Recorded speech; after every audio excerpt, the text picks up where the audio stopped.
Okay, so thank you very much for this starting point. I love the quote, alone you never go far, right? You might go fast, but you will never definitely go reach anything, because you need to do it together. And I think with the coming up panel here, it's not only to discuss the dots between innovation and inclusion, but also how we can steal with pride. I love stealing things, because it's not necessarily that we need to kind of innovate everything ourselves, but we need to benchmark, we need to look at each other, we need to learn from different sectors, from different people. Otherwise, we will not, however we do, reach the solutions that we so necessarily need very urgent. So I'm very happy to invite this great panel to listen to them and sharing the great insights they have, because what we are going to focus on is on how these green innovations that we already heard a lot about is actually the key to actually reaching the 2050 goals that everyone has pretty much around the world. But we really need to scale. We need to scale the innovations. We need to scale also how we include everyone in this movement. Because if we do not include, and I mean everything, both biodiversity, but also people around the world, we're not going to reach it anyways. And the economy needs to be in the system. So we need to focus on a lot. We need to, I mean, we are human beings, right? The thing with human beings is that we can have a lot of thoughts in our heads at the same time. That's kind of why we are unique. So that's what we're going to focus on during these 1 hour and 15 minutes, and you will be able to have ask questions later on. And then this is my standing up time. I don't like sitting. So we'll see how that's going to go. But let's introduce the great panel. So with us we have Sofia Hedén from the Municipal Councillor for Environment and Services in the City of Malmö. We have Anni Sinnemäki, Deputy Mayor of Helsinki from Finland. We have Thomas Bustrup, Deputy Manager Director Dansk Industri. Andrew Weir, City Economist and Director, Economic Development and International, City of Melbourne, Australia. Here we go, far away. And we have Jan Hendel Liowitz from Greater Copenhagen. Please take a seat, and we will get right into this. And I'll give you one microphone each. I think it's on. Here we go. And I would like to start off with just focusing more on the experience you all have had around the green hubs, actually creating circumstances that could actually help us unlocking green innovation. So I would like to listen to all of you to briefly tell us a little bit about the different local approaches in your community and sector, and what has been proven successful for just unlocking the green innovation, and how are these similar or different to more kind of general innovation strategies, because it might be that we need to approach it differently. So Sofia, I'll start with you. Thank you very much. Yes, I am the Deputy Mayor of Malmö. I think the key word is the same word that we heard from Henrik Fredberg Larsen before, and it was together. Without that word, we can't do anything, and I think that's the greatest success in Malmö's history, that we do things together. We have more than 3 decades of sustainable urban development behind us, and one example for that is the eco-city of Augustenborg. Augustenborg began to be built in the late 40s, and then in the late 90s it began the transformation into a sustainable residential area. And the eco-city is a result of a unique process where existing older urban buildings have been redesigned and improved in close collaboration with both residents and various actors of the area. But Augustenborg is not the only housing district where the City of Malmö has combined social investments with our work on a more sustainable city. Now we are currently working with Seger Park. It's a housing district in the eastern parts of Malmö, as a test bed for future sustainability solution. And together with a number of constructors, we are building around 1,000 homes in Segerpark. And the area will be supplied with renewable and recycled energy. Rainwater will be collected and reused, and the inhabitants of Segerpark will have access to electrified bicycle and carpools. The lessons learned from those projects is the need for mutual goal. A mutual goal together from the city, but also with others in the partnerships of building the city, because we cannot do it alone. Dialogues on innovation conversation often end up being about technology. But in Malmö, we know that the broader need for a set of innovation dialogues. We have to have a common goal on green jobs and green transformation, but also societal transition. And we also need to broaden the conversation, so it's not just about the technology. And also, of course, the last thing is, I think, is the money. Because Malmö Stad, we are buying products and services for around 1 billion euro a year. And of course, when we are saying that we want this money to be used in a green way, then we force the entrepreneurs to also come up with innovations. So together we can make new deals. Thank you. And that's about the procurement. Could you just briefly, if you have a comment on, is this different from if you see like more kind of traditional innovation, or if you look at the green and we're coming a little bit more into the social part as well, but if you would just comment on that. Well, I think it's all about the city making a demand for what we want. So even clearer in the procurement that we really need that. Yes. Okay. And we're going to come back to that, because I think that's a big issue, especially when we have kind of economic kind of insecurity in the world. Where do we put the money? So Annie, over to you, and I'd love to hear a little bit about your work in Helsinki. Thank you. In Helsinki, our goal regarding climate targets is to be carbon neutral by 2030 and net zero by 2040. And we see, and if we look at different innovation theories, I think that there is these people who emphasize that clear goals and clear regulation is a significant driver of innovation. So we see that the whole ecosystem and everyone who is working within the boundaries of the city of Helsinki, when they know that we have by the council approved ambitious goal, everyone knows more or less that they have to work for it. And of course then regarding climate targets, we have more specific targets. In Finland, we are the first city who has set binding target values for life cycle carbon emissions for new residential, and it concerns the whole city. It's not a pilot project anymore, but it concerns every residential building that is at the moment planned and in the future planned. And also, say, in traffic, there's a lot of work, also green agreements with different cities, companies, and Ministry of Environment to change the roadworks or the infrastructure projects to use electric equipment, for example. And regarding perhaps fast or sort of quickly to say about the social inclusion, I think one of the important goals where we see that our role as a city is crucial is to take care that we do build enough housing. Because when you do not have a shortage of housing, it benefits mostly, or the biggest benefit comes for those who do not inherit something or have mega social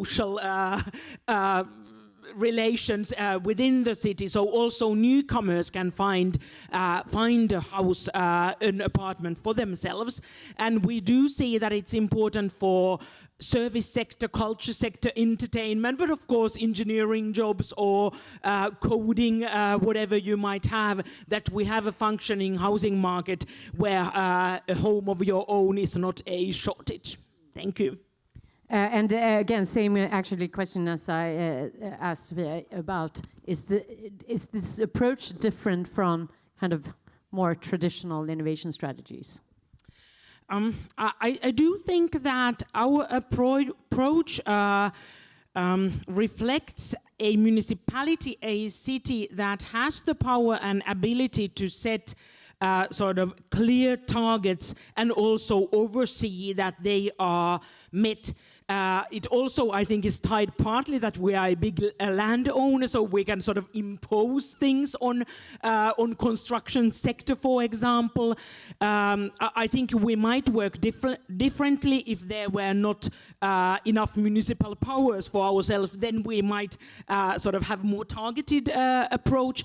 Also, I think that this reflects a city where we have a quite varied base for different businesses, that if we would like have some 2-3 significant traditional factories, we might work more like with them. But since we have a broad economical base in Helsinki, so it's quite natural to work so that sort of everyone is invited to contribute to the goal.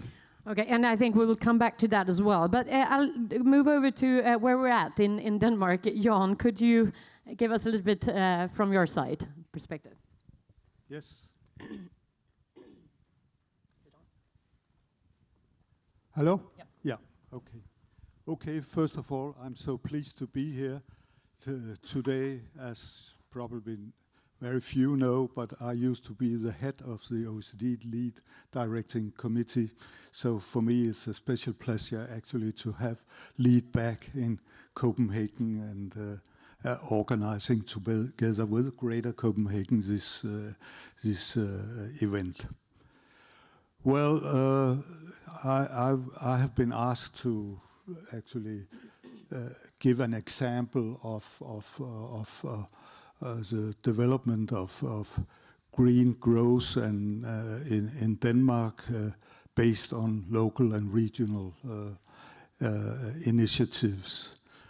But first of all, I would like to say that the report that actually came out recently from the OECD about the patterns and the way to actually implement the patterns in the efforts of green growth states more or less the obvious, that if you have local efforts and regional efforts trying to accelerate the implementations of the what can you call it, technological patterns within new technologies, green technologies, you actually can make a great difference in the economic development. And well, I'm saying that this is stating the obvious, but my experience tells me that it doesn't comes by itself. 20 years ago, I was general director of the employment region in the Greater Copenhagen, the Danish side of the Greater Copenhagen side, and we were cooperating already at that time with the Swedish side on what we call the Öresund Council. Öresund is the water between Denmark and Sweden, and actually we were just trying to follow up on all the potentials that at that time was when the bridge has just recently opened. We came up, the two labor market councils from the Danish and Swedish side, with a report actually illustrating all the potentials of a green growth development because of the companies we have on each side and also the workforce, and if we developed programs for training and also upskilling of the workforce and the companies, there was a great potential. And we can see now that actually the report shows that there was a big potential. But I can tell you at that time I was working as a regional director under the Minister of Employment, I was at that time called up to the minister. And he said, "What are you doing? What is this? This is actually not the policy of the Danish government. We will leave the market. We will recommend that you leave the market to solve that." And actually, thanks God, actually, the local authorities and the regional authorities and the industrial organization ignored that. And now we can see that, well, sometimes the local initiative and the regional initiative actually can develop something in spite of the absence of national strategies. Today it is a national strategy and everybody can see this. And then I will come up with examples, if I may. Because in a relatively small town in this part of the region in Kalundborg, actually we have some of the biggest and very most advanced companies in pharmaceutical industry. We have Ørsted, which is one of the big power producers in Denmark. We have other industries, for instance, pyrolysis taking place, where you actually process raw oil into gasoline and diesel and so on. And 15 years ago, these big companies came together and decided, together with the local authorities and regional authorities, to join forces on actually trying to support a common green development, meaning that waste from one company could be used as an input to the other company. For instance, within water, you need clean water to produce medicine, but this clean water, when it's not so clean, can be transferred to another company which can use this in their process.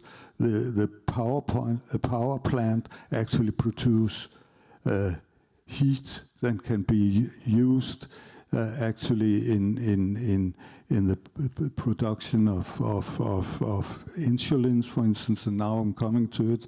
Novo Nordisk has its its production plant there, and actually they are producing more than half of the world production of insulin. All those companies came together, and in a common effort, they managed actually to reduce water use. They managed to actually reduce the CO2 emission, and actually they also managed to actually establish a common, and also for societies, common heat supply with no CO2 emission. And you should, and you should actually think that, okay, this is something that is fantastic, and how can that lead to the benefits of the local society? And my point now, and I'll come back to this later, is that, well, this is an ingenious technological achievement and a technological engineering.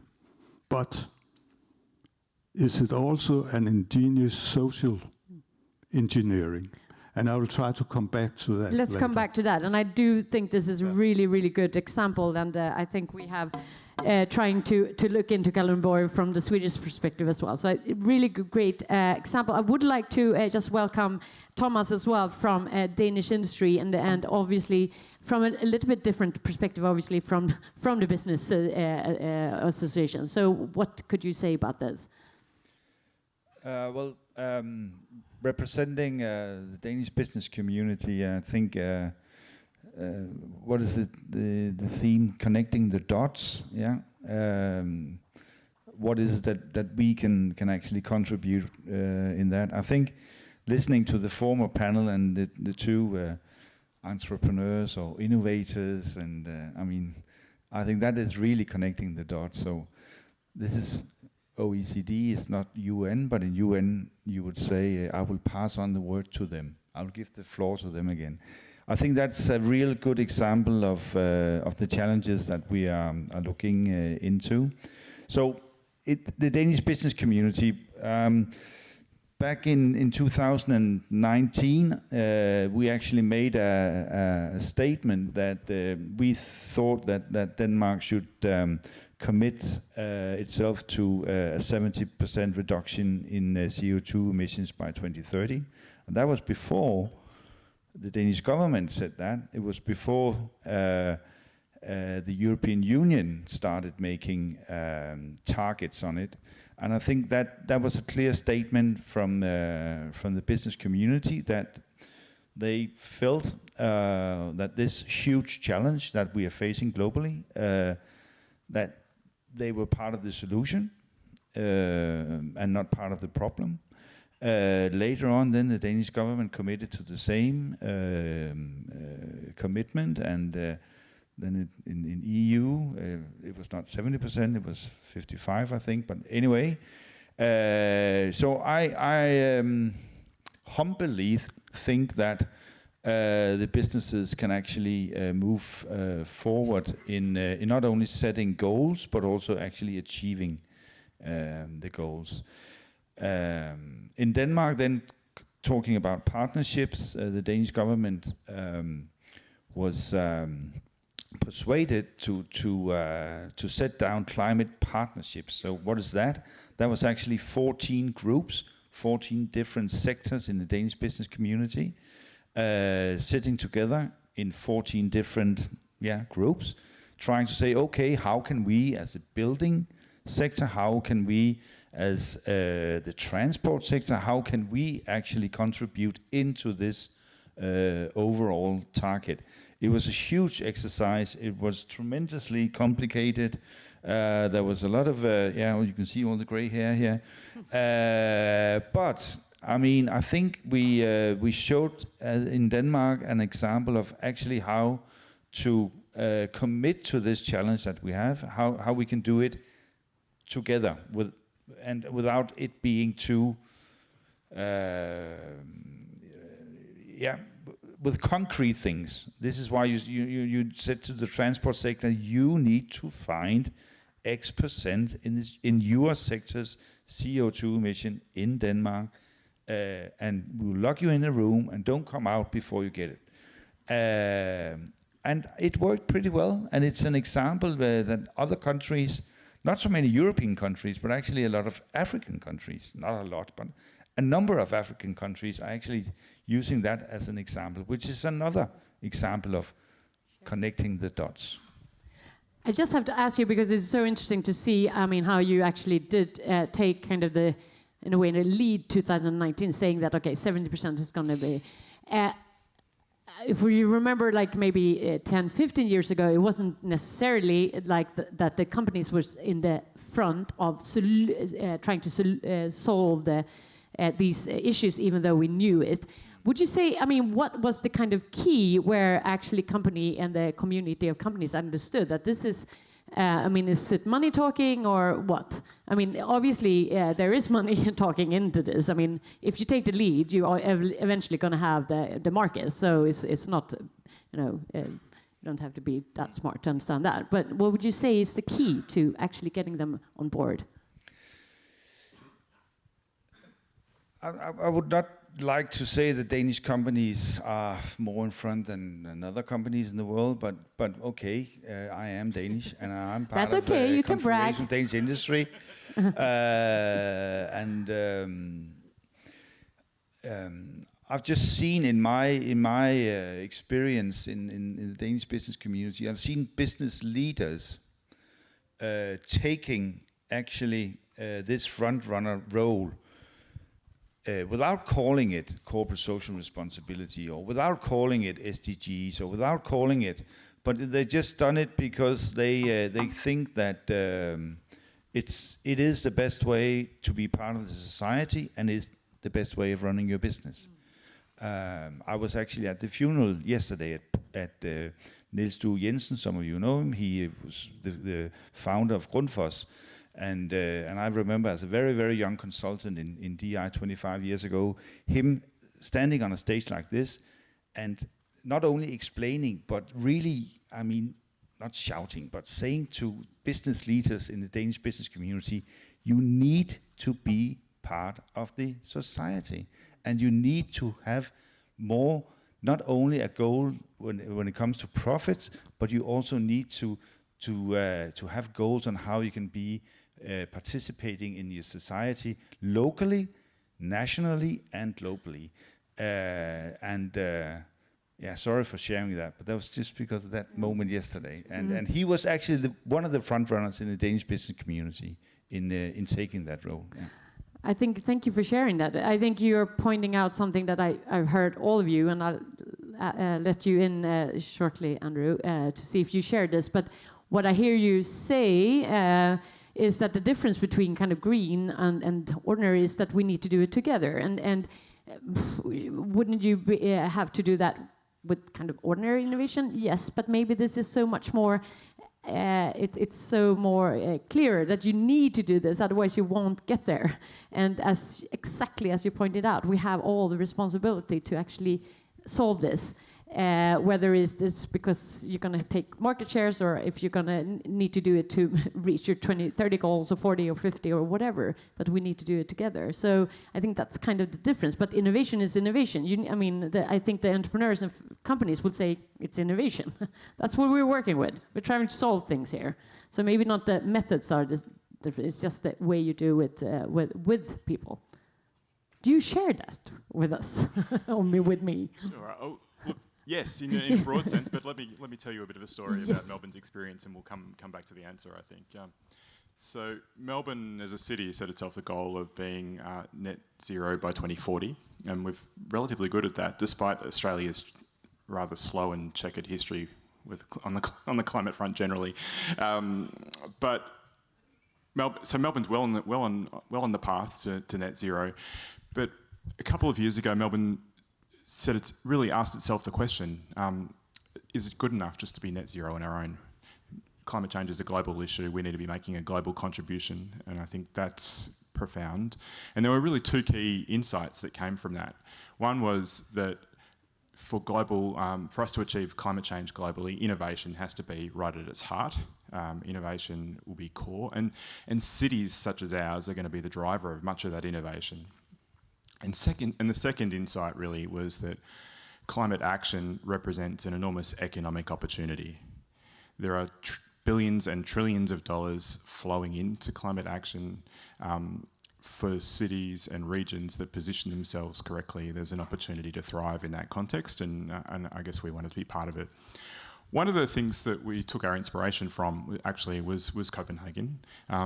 I had a conversation a few years now with State of Green here in Copenhagen, and for those of you who don't know, that was an organisation established after Copenhagen hosted COP a few years ago, and it was around bringing together all of the various companies and service providers and others within the greater Copenhagen region and promoting that to the world. And we used that as a bit of a model for what we wanted to do in Melbourne. And so we established something called the Melbourne Climate Network, which was really about bringing together a network of everyone involved in some way at the intersection, I guess, of climate and business. And in much of this space, there are really a whole range of conversations and connections that need to be made. And we've found that by bringing people together, that it's really struck a chord. Every time we hold an event now, it's standing room only. Hundreds of people turn up. We're turning people away. The people have got a real appetite to sort of have these conversations and come together. And they're leading to some really interesting areas of conversation. So Melbourne is renowned as one of the world's great sporting cities, and so how do we decarbonise sport was one of the really interesting agendas. We've got big sporting venues, big sporting codes. a whole bunch of organisations involved in sports tech and climate tech. How can they be contributing and working together? The act of convening groups like that together to come and find solutions, really, really powerful. Melbourne's also a home to a lot of pension fund managers in Australia. In Australia, we've got large pension funds. There's, I think, about 2.5 trillion euros equivalent under management. Most of that is being managed out of Melbourne. So there's and they're all trying to decarbonise their investment portfolios. So really, some really interesting conversations now about when the finance sector is decarbonising its investment portfolio, what opportunities does that yield? And that's really yielded some really interesting conversations. I mean, at the moment, we've got in Australia a new reporting regime where companies over a certain size now have to report on Scope 3 emissions. And that's really driving some quite profound discussions. So, for example, one of our major pension fund managers owns all the airports in Australia. And so now the conversation they're having is, well, we've got to report on our Scope 3 emissions. That means aviation fuel. So what's our role in reducing emissions from aviation? Perhaps we need to be starting conversations around a sustainable aviation fuel industry in Australia, and let's get that moving. Another fund will be owning a lot of commercial buildings. How do we decarbonise all our commercial buildings? And there's a lot of, so bringing together startups and innovators and governments involved in that space is really, really powerful. It's nothing more fancy than a network, but also, but networks really are really powerful, and I think are at the core of this by bringing people together and letting them lead, and government almost playing a supportive backseat role to the sort of to convene the conversations potentially. Leverages a whole bunch of possibilities that comes with that, and I think one of the most powerful things that a local government like ours can do is to convene. Doesn't cost a lot of money. It doesn't cost a lot of effort, but it is can yield a whole massive array of outputs from that.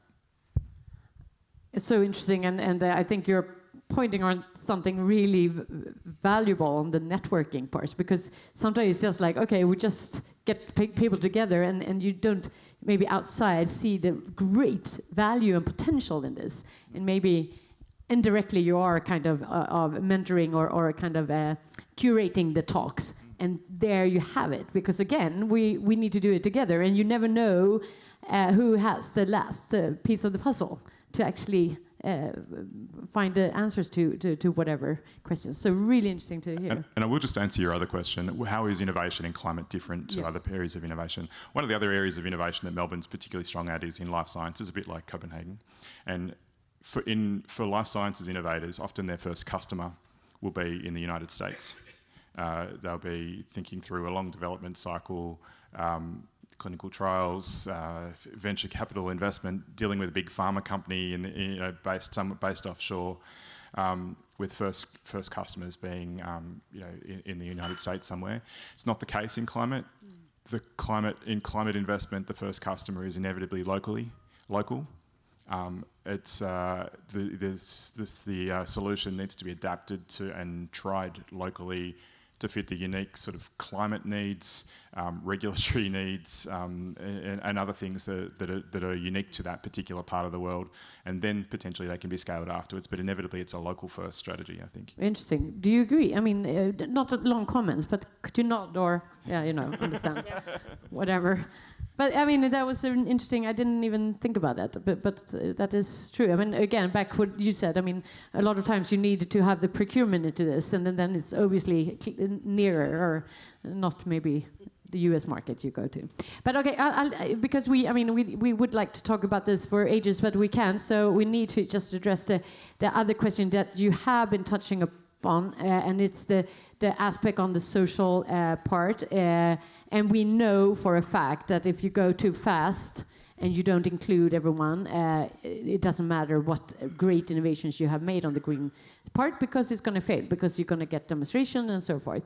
And I'll stay with you, Andrew, and just ask, because you were talking a little bit about, including everyone in sports things. And so how do you work with this to actually... I think it is one of the big important challenges. I think it's almost like there are two pillars of our agenda at the moment. One is climate innovation and climate tech and growing a robust innovation ecosystem around that. And then the other one is around the training ecosystem, and how do we work with vocational training providers and others to ensure that we're training as many people as possible from diverse backgrounds into climate-related employment. There's a recent study found that climate-related jobs, there was going to be another 250,000 additional jobs required in climate-related activity in the next couple of decades in Australia. And so there are massive workforce challenges, not just in the climate space, but in construction more generally, in housing, we've got a massive skills shortage across the board. So, yes, there's an inclusion lens. I think more broadly, there is a skills and training demand that we really need to focus on. And maybe that's kind of the two sides of the same coin, because, and I'm reaching out to all of you actually, but just starting with Malmö and Helsinki and talking about in I don't know how it is in Australia, but your unemployment rate is not. It's roughly 4%. Yeah. Yeah. We have a little bit higher in Sweden and in Skåne in particular, and I don't know how it's in Finland. I know that in Denmark in Melbourne. Yeah. And we know that in Denmark we could send some maybe sweets to you guys.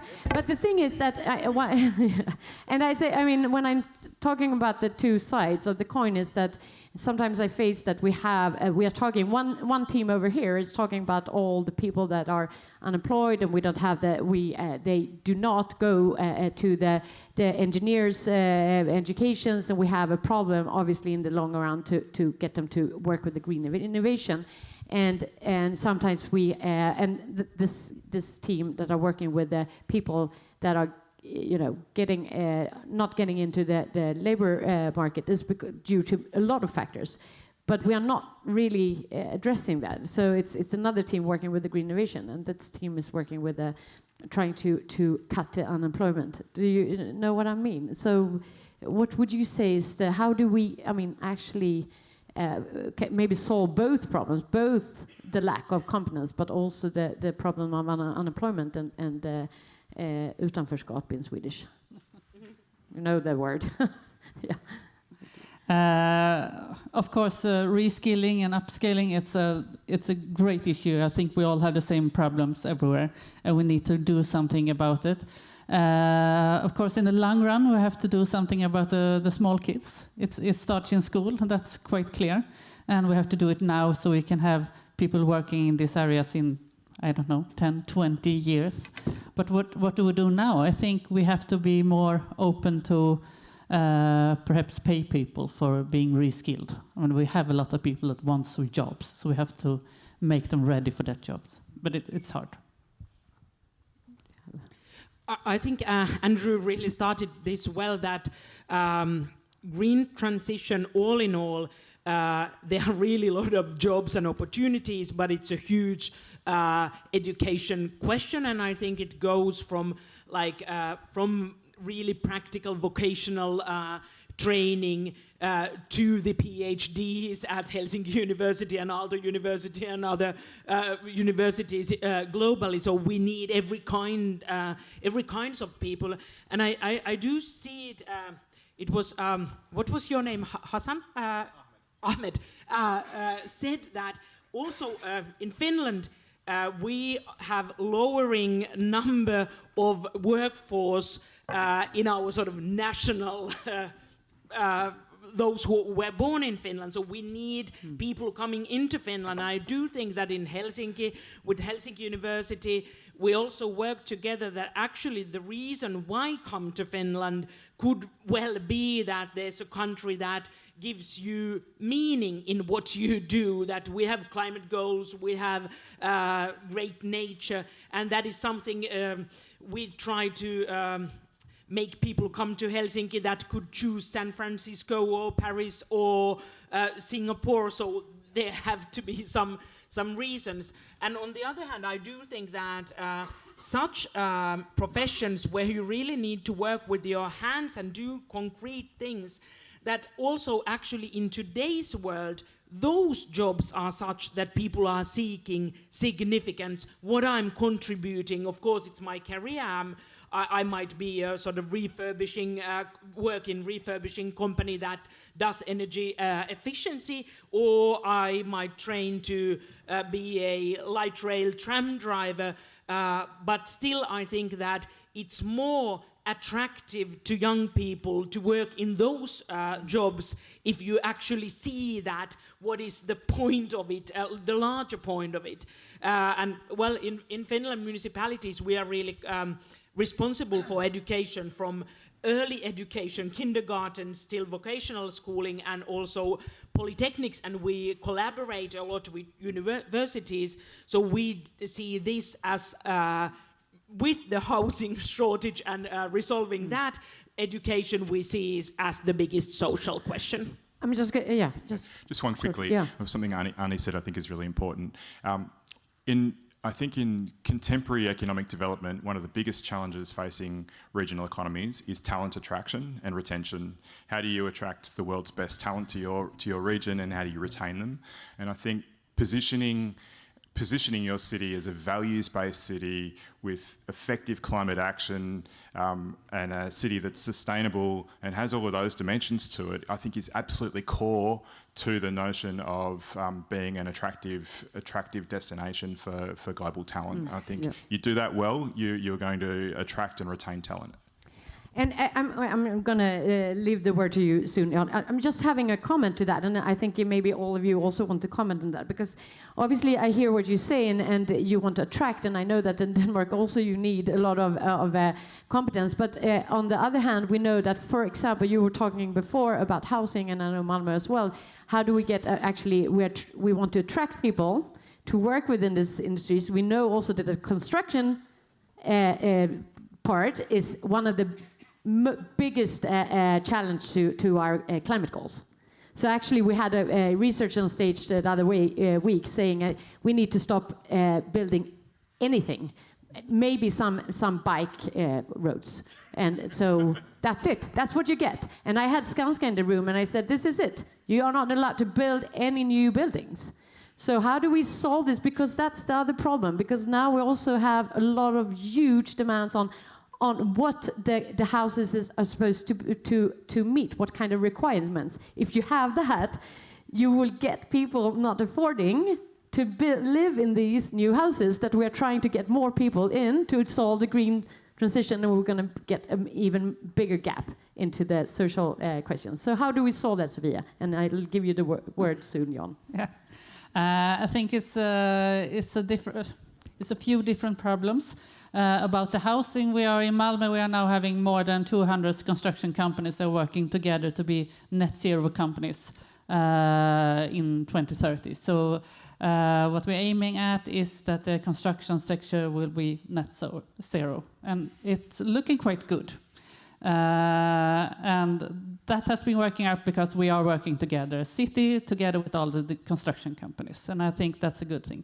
The other thing is, of course, how can people afford to live in those houses that are also net zero houses? And that's the next problems we have to solve. The just climate transition, of course, also have to include the housing, and people have to afford to live in those housing. They can get some climate jobs, maybe. Yes. and that's where you have the reskilling, and you really need to put into some effort to get. So I mean, we can't just attract people moving here to get the jobs. We have to do that, but we also have to make people that are already living here being able to take the jobs. Yes. So at the same time. I have to leave. I know that you have raised your hand, but Jan, you were actually first over there. Well, first of all, we focus here in this discussion now very much on the big cities challenge. And, well, this committee here is the OECD committee, is about local development and also supporting the local communities. And here I will come back to Kalundborg. Because actually, and in general, we have no unemployment in Denmark. The employment we have is transition unemployment when you're going from one job to another. And of course, we have some disadvantaged groups that nearly in all situations have challenges finding jobs. So we have an enormous shortage of skilled labor, qualified labor. Actually, back to Kalundborg. Kalundborg has these big companies, as I mentioned, in a small town of 25,000 inhabitants. These companies employ about between 6,500 to 7,000 employees. And we are doing a lot to support the companies in recruiting qualified labor, and it's all from high qualified physicists to chemists to also vocational educated people. And actually what you see in Kalundborg, a small town, are other also structural obstacles. For instance, this morning we heard on the radio that the traffic into Kalundborg has completely congested.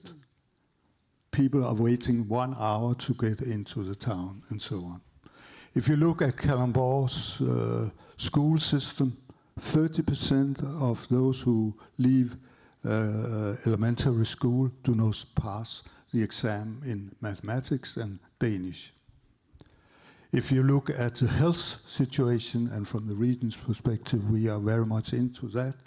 Actually, you have the biggest proportion of children with health problems, with obesity problems.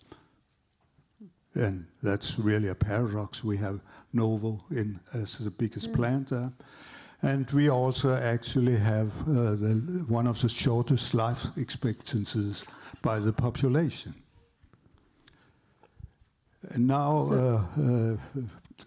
Thomas mentioned Niels Due Jensen and his the founder of Grundfos, he was one of the founders of Grundfos. And actually here you saw a company, high-tech company, very much involved in the local community. And when we try to invite the local enterprises into the local community's challenges, they say, okay, we are not here basically to support the local community. We are here actually to attract people, and through the job opportunities and the jobs of the local people, the social change will trickle down to the community. And that actually doesn't happen. So what would you say unless you take it's needed? It needs initiatives and a combined initiative from the municipality, the local municipality council, the region, the organization, the trade unions, and the social partners in general. And joint goals, as we heard before. And there are no joint goals for the social development. And my point is that even though you have an economic success, you have actually also reached your climate goals, which we have overperformed in. It's not a natural thing that it actually spread down to the local population, unless we, as we have seen with Grundfos and so on, has a direct invitation to the local community from the local community. Round up here because we need to. Sure. But I think it's a very important point to make, and also that we have local communities that we have to include in this whole. But we have heard discussion. some proposals here how to actually reach this, and the common goal, as you said, is lacking, and we have seen others that are doing that. And Annie, you would like to comment? I would comment to what Jan said, that I think I would still come to stress the importance of building enough housing, because one of the mechanisms when you have when you have successful companies who invite educated people to live somewhere, if you do not build more, those who are not well off, who are not so educated, they will lose in the housing market. And then we come to the question that, can we actually build anything anymore? I have been responsible for city planning and construction in Helsinki for almost 10 years, and I think that I have seen a huge change. Construction sector is not a sector that is renowned of its innovative or sort of front-runner qualities. I think not in Finland, not in most parts of the world. But I do think that now we are seeing something happening. That if I compare 8 years ago and now, there's a really huge change. And I think as a city of Helsinki and in my own job, the most important task is actually to be the driver for change and actually the pusher for the change for the construction sector. How far we will go, I think that there are enormous there is a big potential. I do see that using wood in construction, we are already seeing that we are seeing a clear way of heating going zero carbon, but then there are all the materials. But I do think that there are promises, and of course, actually in the end, in not so long time, we have to have buildings and how to prepare the land so that actually it has to be a carbon sink, not an emitter anymore. But in comparison to not so long ago, I think that there's now a huge change going on. It's the European emission trade, European goals, local goals. Some people say that layering sort of regulation is not good, but sometimes you need many institutions and levels to push change. And I'm totally with you, and I think coming back, what we are talking about actually, scaling the green innovation, that's kind of the answer to what we're talking about. So it's kind of, everything is connected. And I just want to hear from Thomas, because I do know that all the companies that you are representing absolutely are fighting for the skilled staff. So that's one of the biggest challenges, I know. And could you dwell a little bit about the social aspect on it? In line with. Oh, you're sorry. Yeah, sorry. I'm very much in line with what Andrew said. And Andrew, thank you for mentioning State of Green. That's a huge success, and it's still my organization, DI, is the main sponsor together with the government on that. And I'm still in the board after 14 years. And don't you just hate when people said that was my idea? No, but you also said another. It was a great idea. You said well another. Done. No. Success has a lot of fathers, and mothers. Anyway, no, there is of course a track of inclusion, but there is, in all honesty, also a very important track of skilled labor. And we mentioned what the situation is in Denmark, and I think we together with a consultancy company, we made the calculations that if Denmark is actually to progress on the ambitions that we do have here on a national level on green transition, we need, I think it's 195,000 people that are not available in the labor market in the coming years. And it's of course high-skilled labor, but it's not only high-skilled labor. I mean, if you want to build a new windmill park, or you want to build an energy island, I mean, you need people in all areas, technical areas, and you also need unskilled people and qualified people, and so it's a huge challenge.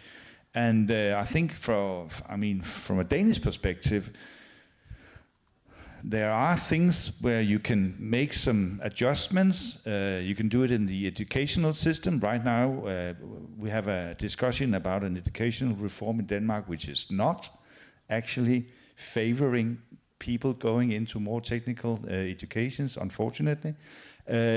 So for Denmark, the big one you can really adjust on is international labor, foreign labor into the Danish labor market. And obviously, I mean, we're kind of experienced that we have a problem with, I mean, both. We are kind of not maybe that open anymore, if I talk a little bit politically correct, kind of closing borders, and we are not also we don't have any babies anymore. So we have I mean, that's a fact. So we can talk about that as much as well. But it's a fact. What we're going to grow with AI. I mean, robots. I don't know.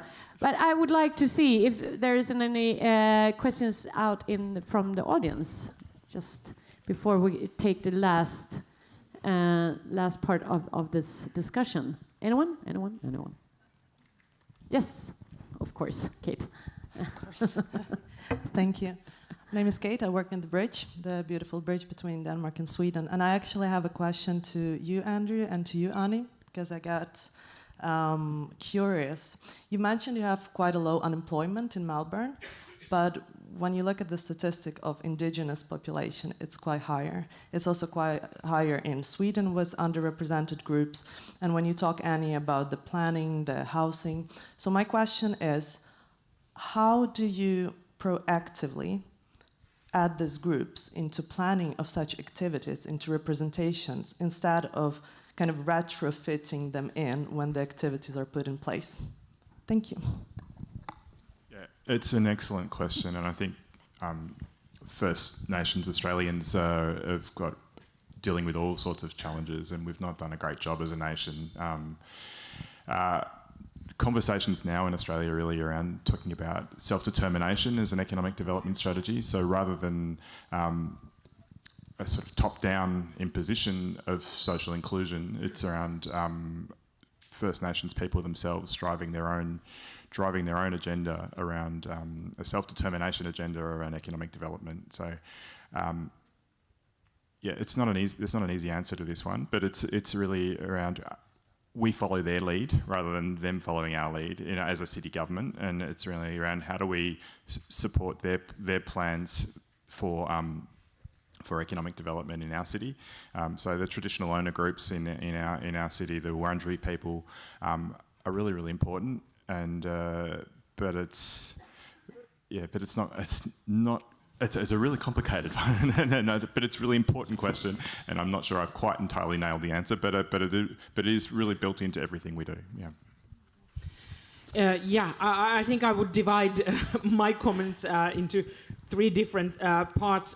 First of all, I think what we can be happy in both in Helsinki and in Finland that traditionally if we take the immigrants all in all, their employment rate was much lower than Finnish and Swedish speaking people. But actually, whatever the background of a person who have come to Finland, be it refugee or wife or to marry a Finn or for study reasons or economic reasons, all in all, their employment rate have increased, and I think it tells good things about the labor market, that it's more inclusive. It can be better, but it's now more inclusive than it used to be.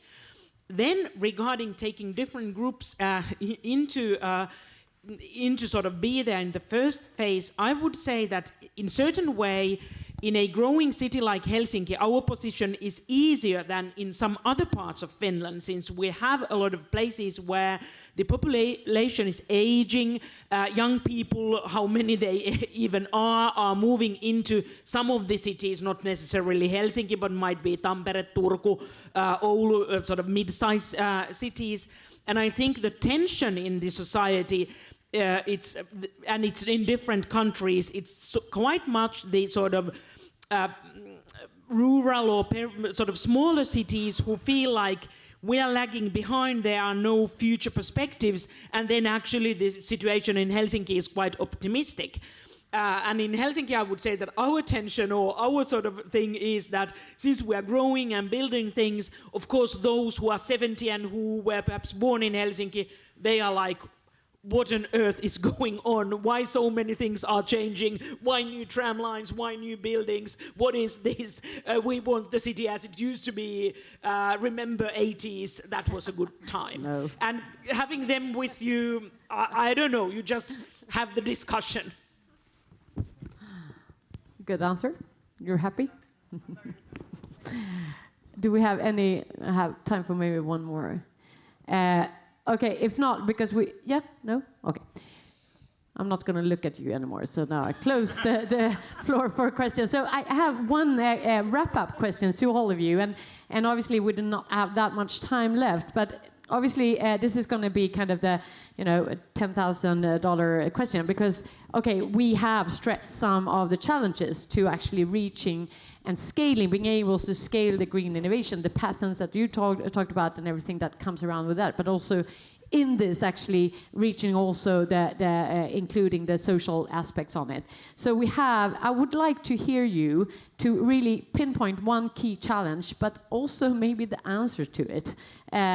Maybe not definitely the solution, because as you said, Thomas, I think if we just lock the door here and we'll get everyone to just solve the issues, we probably will with all these brains in here. But Thomas, if I give you the word first. So the key challenge and how do we solve it? I think I should use the microphone. Yes, and I think partnerships. And I described in my introduction the public-private example of a partnership that hopefully could lead the way to some of the actions that we need to do. And then I think, long-term thinking, which is in the world we live in right now, sometimes troublesome. And the political landscapes that we see in many different regions and in many different countries, also in the European Union, is somehow benefiting the politicians that are looking more short-term than long-term. And I think that is a huge challenge. So we as citizens, we as businesses, we as voters in democracies, we need to appreciate the decision makers that are taking long-term views on our societies, and thereby also confronting us with long-term decisions that could actually cost money for all of us, and then not only citizens but also companies. I think that's starting with partnerships, public-private partnerships between countries, but also a long-term view. I think that would be my two sort of wishes. I think very good, and I think that about long-term, we could talk a lot about that, but I think that's very good. John, what do you say? Yes, I very much agree with Thomas. I think what is the most important thing is that you have what I would call a holistic approach to green growth, meaning that, well, you need all the partners involved and committed and taking ownership of the challenges, and also develop common strategies and goals that everybody are actually really committed to, both politically, financially, and institutionally also, so that each institution sees itself as part of the whole solution. In Denmark, we have a challenge that, well, basically we have a dichotomy in the society. We have the public sector, which is 1/3 of the economy, and we have the private sector. And it's so important that we, at least in Denmark, works with integrating more these two sectors. And then there's also the disparity between the cities and the rural areas, which is also very, very important, because many of the rural areas might be a solution to the lack of housing, the lack of shortage of labor, and so on. And that's another thing. So, and then, of course, that you focus on the capacity of the local communities. And so these are the challenges I think that we have to work with. Would you also want to add the civil society into the partnership? Civil society, of course, is very important. And I think it's and that is actually a challenge in Denmark. The civil society is not that very much involved, and that maybe have something to do with our comprehensive welfare sector, public welfare sector.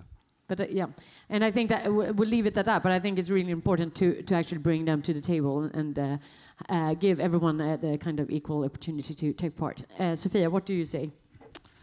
I say that one of our major problems, and when I'm talking to colleagues around in the EU and also in the rest of the world, it's the same for many places, that we have the large cities that are really, really taking on the challenges of being in the green transition and really want to do something and becoming climate neutral. But on the other side, we have a government that is going in a different direction and actually are working against us in our goals. So the national level and the local levels in the city, they have to work together, and they do not do that today. And I think that 70% of the emissions are actually from the cities, but only 15% of the funding for making it lower gets to the cities. So we need a transition of the money, of the fundings to the cities, because the problems are in the cities, and we have to solve the problems in the cities. But also the national level, well, I can't. Yes, you understand what I'm saying. I totally understand, being Swede as well. But may I ask you? I mean, that is obviously the dream scenario, but now it isn't, and we know also that your colleague, the mayor of Malmö, is actually the mayor also or the chair of ICLE, which is a huge organization. And we have been talking to Kalundborg, we talk Copenhagen, we talk Helsinki and Melbourne. I mean, we have great cities that actually can take the lead. Can we do that meanwhile, at least? And how can we do more of that then? Of course we can. I think this we're doing here today, and in many other meetings we are doing that. We are learning from each other and we are helping each other. And that's a great thing that we do. And I think that's a really big issue. But at the still time, I think we have to talk more about the fundings and how to move them to the cities. Thank you for this. Annie, what do you say? I would say that when we compare figures in Sweden, the national government funds cities more than in Finland. So our position is even more even worse. dire. Well, I would say that if I think of the task of decarbonizing a city, I think I've even been a minister responsible for patent legislation and all respect to patents, but of course the challenge is more like systemic and managing and leading the change. And that is the really sort of what you have on the table, not any single technology or single question. And there many of you have said it really well, that then you need a holistic approach, and you need sort of, although sometimes it feels like not concrete, but you need clear strategic goals in managing the change. You need many other things, but certainly you need that. And I would say one thing from Helsinki and our region that is interesting. I think we are doing many things really well, and the world is never perfect. We have a national government with full of racist ministers, and then still we have to try to be sort of that Helsinki is open, please be welcome. So you have to adjust that. There's no sort of perfect alignment, and never probably. But what I do feel also, it's a bit question of the strong public sector and the private sector, that if I think of many innovations that are being done in Helsinki, say district heating, taking its heat from sewage plant, for example, that it's a public utility, the sewage water plant that cleans the water, it's a city-owned company for district heating. So who is selling the innovation to other parts of the world? That I do feel that that at least in Finland we could have even perhaps stronger role for the companies, because greedy companies are the ones that actually can then really, they have their interest to selling good technology, and that is something I think in Finland we also have to think. On the other hand, strong public sector, super good thing, guarantee of equality, but then we need to have the companies who go around and also sort of spread the good technology and innovation. Okay, thank you, Annie. I'll just conclude, I think, by saying I think one of the key themes that's emerging is almost the complete and utter and total alliance between economic development and climate action. In 2024, I think climate action is economic development and economic development is climate action. I don't think you can have one without the other. It almost makes no sense anymore to have separate strategies for climate action and economic development. We need a one integrated approach. Cities and regions that tackle climate action effectively and proactively and drive innovation will be the regions that thrive economically. It is absolutely a strategic opportunity, a strategic necessity for every region in the world to sort of lean in heavily into climate action, I think. I do think that, I'll go back to where I was earlier, and I think the role of the convening power of cities in bringing people together in networks is absolutely essential. Networks, I think, precede partnerships. You need the networks first, then the partnerships can follow. That enables then things to get done. That's when you get to lock people in a room and don't let them out until the solution is found. It's always a good strategy, I think, that one. And then I think one final thought, I think, is a lot of the conversation has been around government funding. I know we're in the Nordic region, but I think we do also have to think about how we unlock the finance sector. There is enormous amounts of capital in the banking and finance and investment sector. All of that is looking to decarbonise at the moment. All of that is going to be deployed in aid of climate solutions. We need to be on the front foot thinking about how we create the sort of enabling conditions for that capital to flow into our regions in a way that is going to align with our priorities as cities and regions. But we're at a moment where there is an extraordinary opportunity for our regions that brings together economic development and climate action, and it is super exciting. So one we should all really get on board with. What a time to be alive.